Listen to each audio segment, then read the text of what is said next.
third year exploring the challenges and successes in the rare diseases field, tackling such issues as diagnosis and detection, research hurdles and opportunities, and mental health challenges.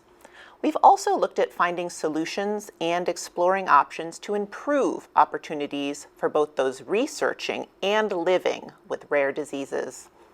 In this panel discussion, we're going to take a deep dive into the thorny issue of funding.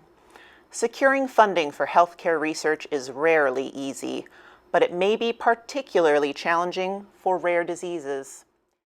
There is a pretty well-established tradition in plant breeding research, looking at the way in which research in one area spills over into research in others. And so I began to discuss with my students whether or not we could apply some of the basic principles of economics analysis, which looks at spillover effects. Economists typically refer to them somewhat obscurely as externalities, to see whether or not we could begin to cluster rare diseases in ways that would facilitate insight from one rare disease to another, or from one rare disease into more common diseases. And the general implication in the event that we can document these spillover effects is that we are underinvesting in rare diseases because the benefits of insight at the level of treatment or at the level of research design or at the level of the development of networks to share information on rare diseases all implies that the returns to this investigation are larger than appear at first sight.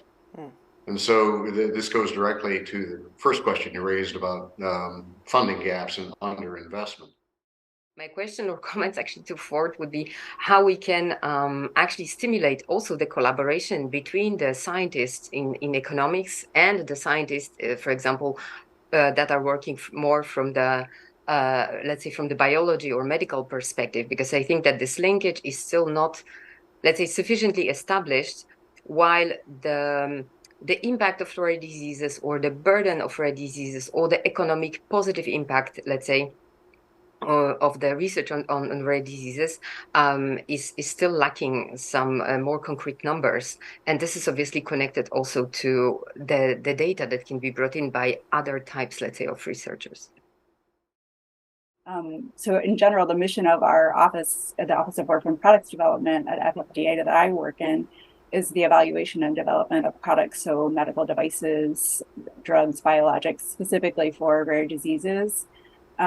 We have several programs that provide incentives for rare disease drug development, but the grants program was funded beginning in 1983 under the Orphan Drug Act.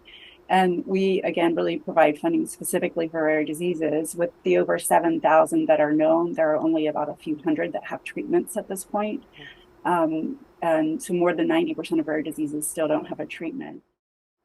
So I haven't personally explored crowdfunding, and my particular disease of interest did not have an advocacy group. I actually worked with one parent and one patient and created one, and we have a website, and we're just now trying to amplify our signal on Twitter and whatever other social media tools will be available for us. So I'm in just an early stage of dealing with that. I have too many things in terms of basic science and translation to try to do it myself, but my students are trying to help. I will mention that I think that one of the great models is the Cystic Fibrosis Foundation.